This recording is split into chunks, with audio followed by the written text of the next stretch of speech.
Il y a une baisse réelle du nombre de prêtres aujourd'hui par rapport à ce que nous avons pu connaître dans les générations précédentes, dans les décennies précédentes. Comment faire face à cette pénurie? Je dirais que d'abord on pourrait dire que la pénurie est relative en quelque sorte, dans le sens où ramener au nombre de chrétiens pratiquants qui vivent dans nos communautés, le nombre de prêtres n'est peut-être pas aujourd'hui si bas que cela, même si on fait une étude comparative par rapport aux générations précédentes.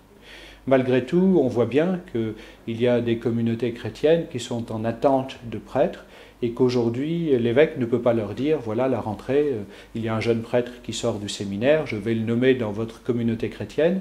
Donc il y a malgré tout une certaine pénurie. Alors comment faire face à cela?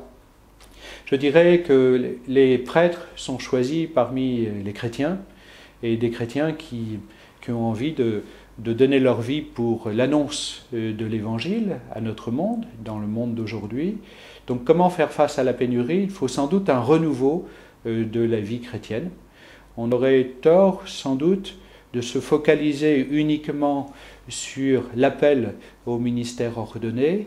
Je pense que s'il y a des communautés chrétiennes vraiment ferventes, solides, dans lesquelles on ne se paye pas de mots et dans lesquelles on prend au sérieux l'Évangile, fatalement, dans ces communautés chrétiennes, certains se poseront la question de servir l'Église comme prêtre ou par d'autres vocations, comme religieux, comme religieuses, comme diacres, comme chrétiens plus directement engagés dans l'annonce de l'Évangile, y compris laïcs. Mais tout cela dépend vraiment de la ferveur évangélique et de la vitalité des communautés chrétiennes. Donc pour faire face à la pénurie des prêtres aujourd'hui, il faut vraiment revitaliser les communautés chrétiennes.